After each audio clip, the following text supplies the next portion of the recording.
What do you know? The pain that you left me. And it's hard for you to see. I'm gonna show you how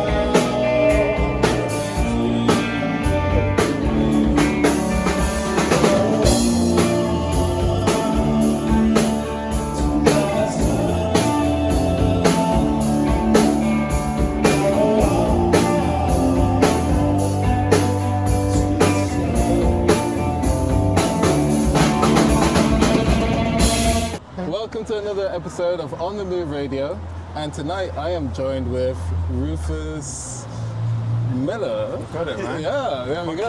Yeah, You just played an amazing set Thank tonight, you so much. and you've also released a video tonight as well. That's right. Yeah, single. The last single came out April last year, like of my solo project stuff. So to finally put out another one is the best feeling ever. And it's like more. It sounds more like London than my other stuff. It's got more like ferocious energy and punky and garage rock. So I'm still stoked. Definitely. I was literally watching the video today, and I just wanted to get your thoughts on it. What was your because when I was listening to it, it's quite fast paced. It's quite it feels a bit cagey. Just for reference, the song is called Basement. Out today. Check it out if you haven't already. But what was the intentions behind it? What was your feeling? I guess I just was like, why don't we save money? Let's do it in my flat. And why don't I just go crazy in my flat? I'm good at that. I can do that naturally. I don't need to act. but the guy that directed it, Daniel, he had the vision of me being kind of chased by myself and other people being there, like Daniel Gowers, who sings and plays drums on the song. He's in there featured as also this crazy guy going crazy.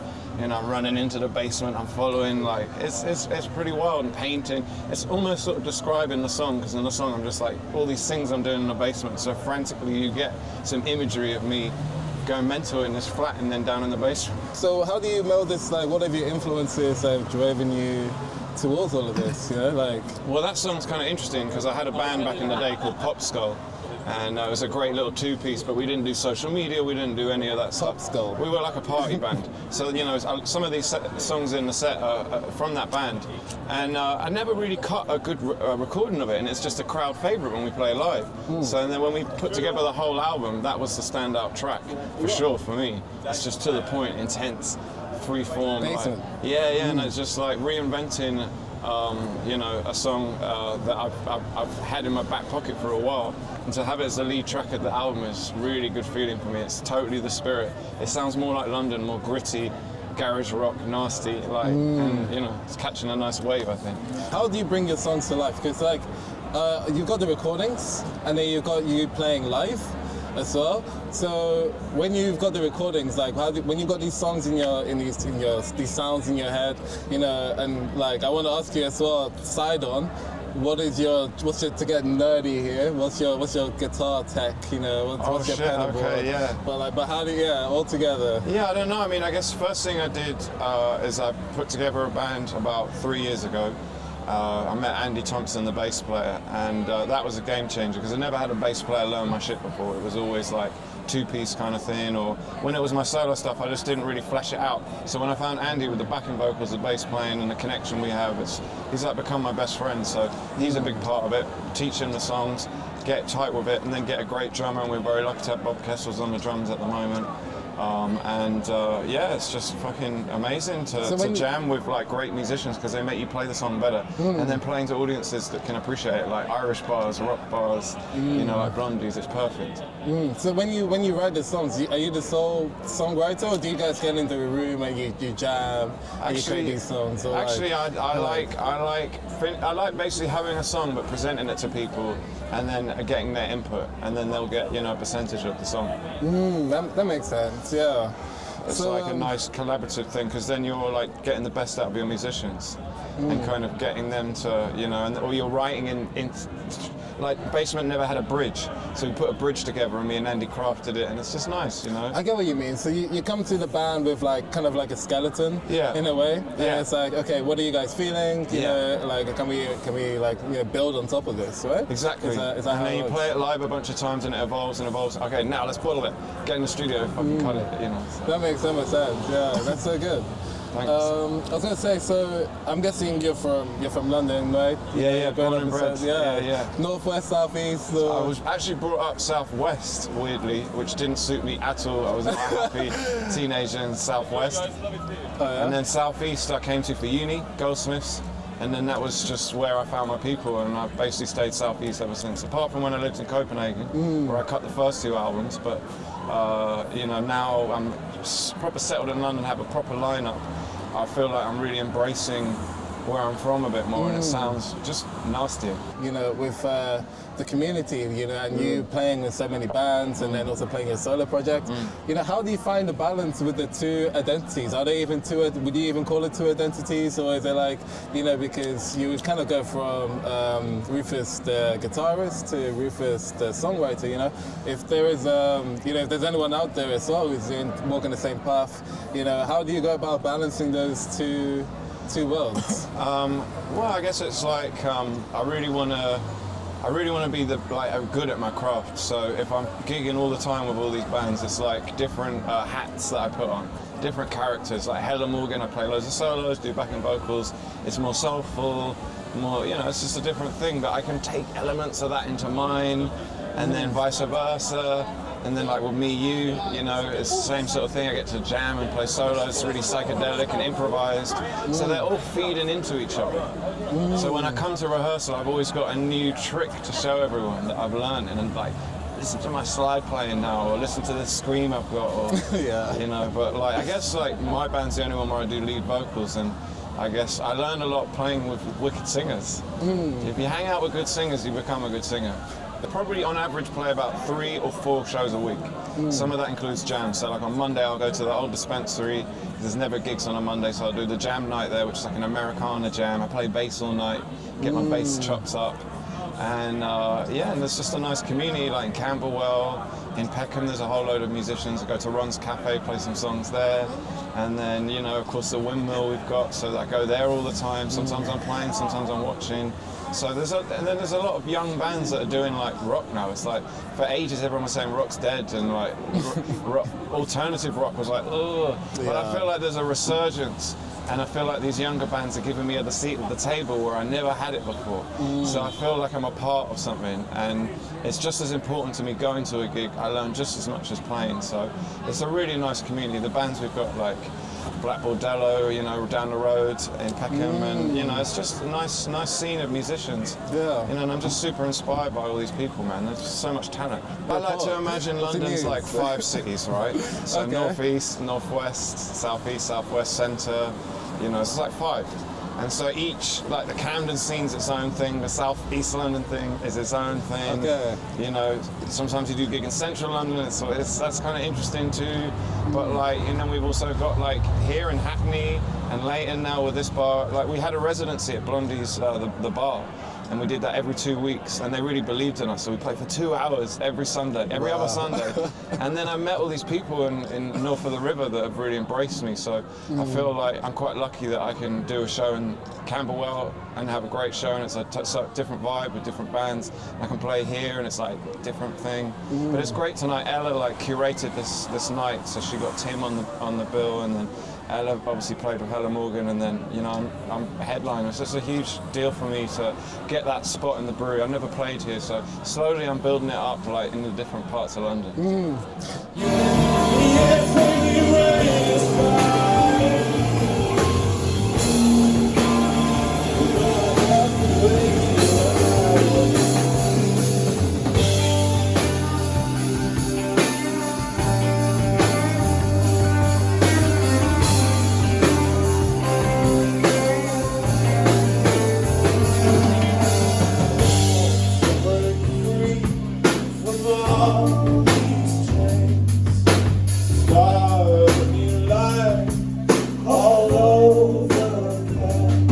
What's the difference?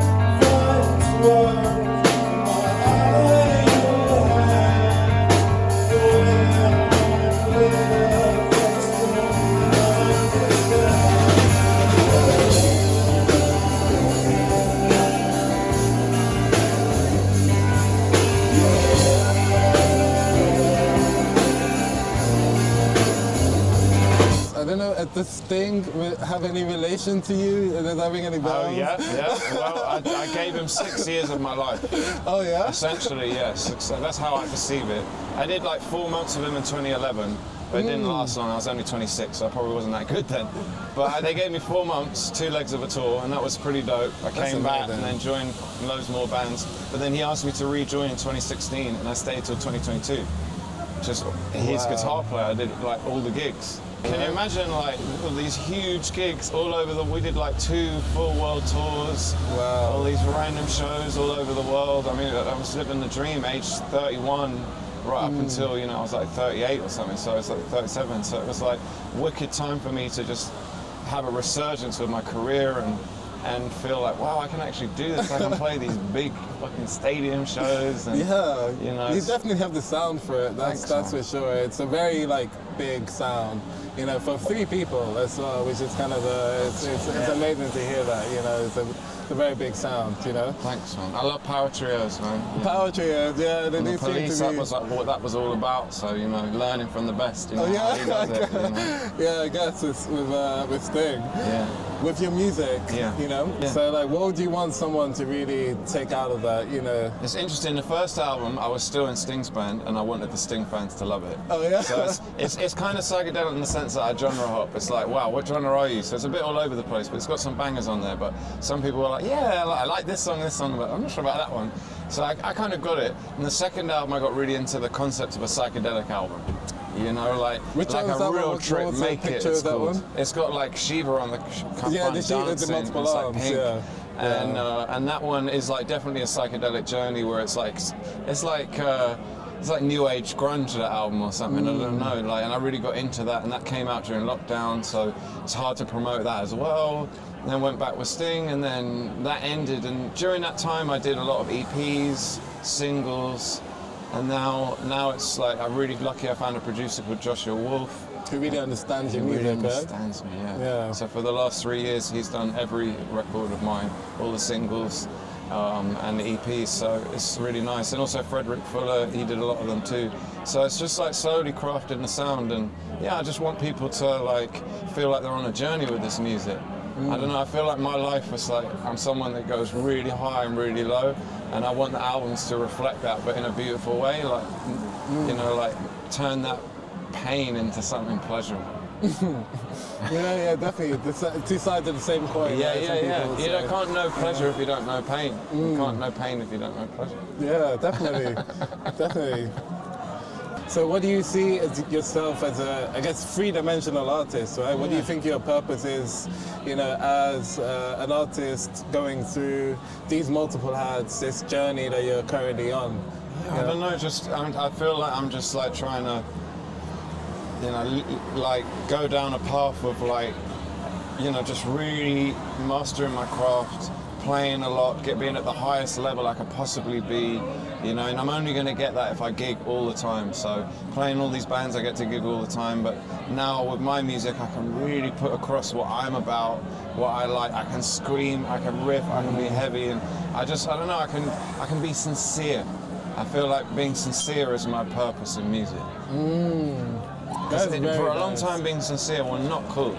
People wanted rock stars, and now I feel like, yeah, we want a different kind of rock music. Confidently sincere. Yeah. Your lyrics like are kind of Thanks, like man. your metaphors. It's like poetic, bit gothy.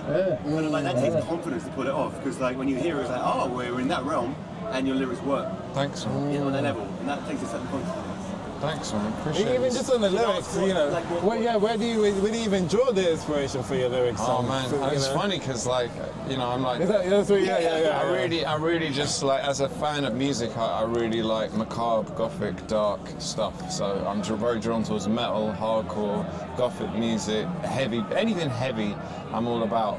And you know, I want heavy lyrics. You know, Alice in Chains are like my favourite band. You listen to that album, Dirt, and the stuff they sing about is so heavy, but they present it in such a way that it's quite palatable. You know, singing about really nasty stuff, but you listen to it, yeah, like, you know, and that's what I'm into. That's what I want to do, man. really, like you said, turning up pleasure to pain, the pain to pleasure. So not the other way around. Yeah. Exactly that, man. Yeah, that makes so much sense. Because if I'm on stage, I don't want to be thinking. Thinking is where you're going to be in pain. So when I'm on stage, I'm not thinking. I'm just feeling all the goodness of the music.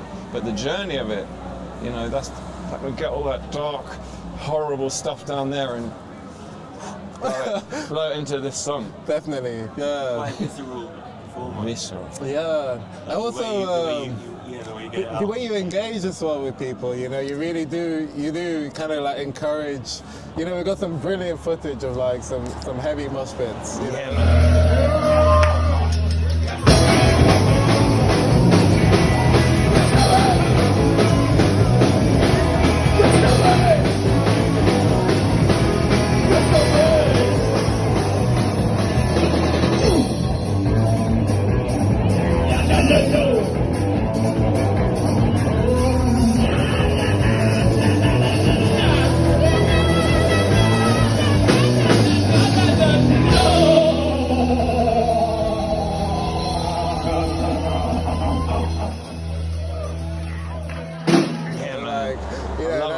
That was an amazing experience. You know, if you could give one thing of like, how would you sell the Rufus Miller experience, the live experience, not the listening experience? How would you sell that? You know, what would you say to that? Yeah, the word you use, Seamus, is spot on. Visceral. I want it to be intense, visceral, but I also want loads of dynamics. So you know, it's like really dark, really depressing, and then lifting it up and then bringing it back down, and then now we're having a party, and now it's really like everyone's got to dance and push each other up. It's like a very healing, helpful way, like a primal scream of letting out this horrible feeling and making it sound nice and pleasurable. So yeah, I don't know, I want to go hard and heavy. That's what the experience is, hard and heavy.